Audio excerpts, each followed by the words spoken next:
بسم اللہ الرحمن الرحیم۔ گروتھنگ چینل دیکھنے والے معزز ناظرین گرامی السلام علیکم۔ ناظرین گرامی، اللہ تعالیٰ نے انسان کی فطرت جس طرح ترتیب دی ہے، کوئی کام اس کے الٹ ہو جائے تو ایک دفعہ انسان کا کم عقل دماغ ہل کر رہ جاتا ہے۔ پھر انسان کے وجود میں جو اللہ تعالیٰ نے عصمت کا موتی پیدا فرمایا ہے، یہ اس قدر قیمتی ہے کہ دنیا بھر کے خزانے اس کا نعم البدل نہیں ہو سکتے۔ اللہ نہ کرے اگر اس موتی کو کچھ ہو جائے تو گھر کے گھر تباہ و برباد ہو جاتے ہیں۔ انسانی رشتوں کا تقدس ہی برقرار نہیں رہ سکتا جب تک عصمت کی خبر گیری نہ کی جائے۔ پھر انسانی رشتوں میں خاوند بیوی کا رشتہ جس قدر اہم ہے، اسی قدر نازک بھی ہے۔ قرآن حکیم کے مطابق میاں بیوی ایک دوسرے کے لباس ہیں۔ معاشرے میں جو اچھے میاں بیوی ہیں، ایک دوسرے کا لباس بن کر رہتے ہیں، ایک دوسرے کو بے لباس نہیں ہونے دیتے، وہ ایک دوسرے کی خامیوں پر ہمیشہ پردہ ڈالیں گے۔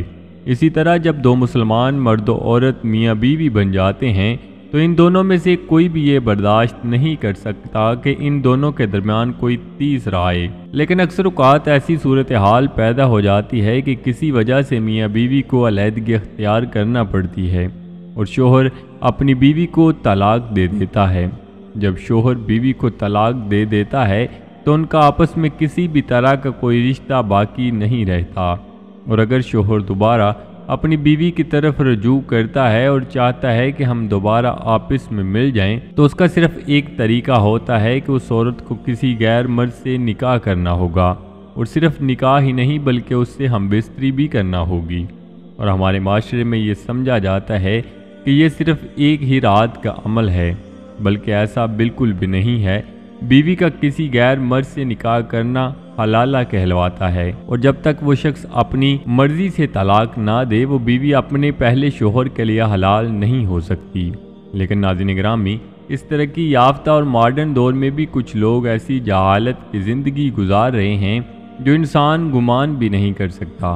بہت سے ممالک میں، حتیٰ کہ پاکستان میں بھی، صرف حلالہ کروانے کے لیے کچھ نام نہاد مولانا حضرات نے حلالہ سینٹر قائم کر رکھے ہیں، جس میں عورت کو ایک رات کے لیے چھوڑا جاتا ہے اور وہ ان سے ایک رات کا معاوضہ وصول کرتے ہیں، اور ایک رات اس عورت کو اپنے پاس رکھ کر ہم بستری کرتے ہیں اور دوسرے ہی دن اس عورت کو واپس بھیج دیتے ہیں اور کہتے ہیں کہ یہ عورت آپ کے لیے حلال ہو چکی ہے۔ برطانیہ میں طلاق اور حلالہ کا مسئلہ انتہائی سنگین ہو گیا ہے، اور شوہروں کی جانب سے 3 طلاقیں پانے والی عورتیں اس مسئلہ کو حل کروانے کے لیے جب بعض مولویوں کے پاس جاتی ہیں تو حلالہ کے نام پر ان سے اپنی عصمتیں لٹا بیٹھتی ہیں۔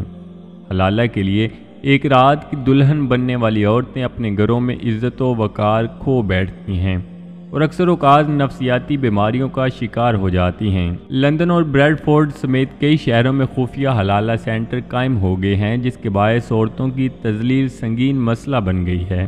ان حلالہ سینٹر میں عورتوں کی مجبوری کا فائدہ اٹھایا جاتا ہے۔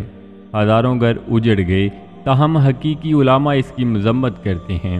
اس حوالے سے جنگ لندن کی جانب سے کی جانے والی ایک تحقیق میں سنسنی خیز انکشافات ہوئے ہیں۔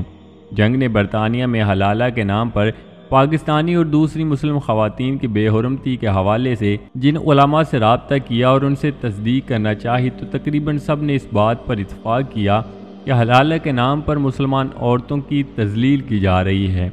تاہم علماء کرام اور حقیقی مولوی اس مسئلے کو اس لیے اجاگر نہیں کر رہے کہ اس سے ساری مسلم کمیونٹی مزید بدنام ہوگی، جو پہلے ہی چائلڈ سیکس گرومنگ اور دوسرے کیسوں کی وجہ سے انتہائی خراب حالات سے گزر رہی ہے۔ جنگ کی ریسرچ کے مطابق بعض نام نہاد مولویوں نے لندن اور بریڈ فورڈ اور بعض دوسرے شہروں میں خفیہ طور پر حلالہ سینٹر قائم کیے ہوئے ہیں، جن میں مشورے کے لیے آنے والے افراد کو گمراہ کیا جاتا ہے۔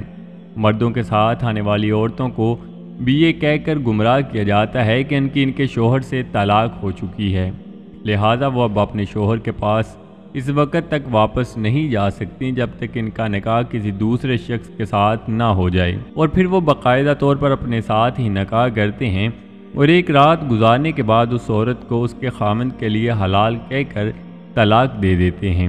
اس کے بارے میں حضور پاک صلی اللہ علیہ وآلہ وسلم نے ارشاد فرمایا ہے کہ ان لوگوں پر اللہ کی لعنت ہے جو ایسے حلالہ کرتے اور کرواتے ہیں۔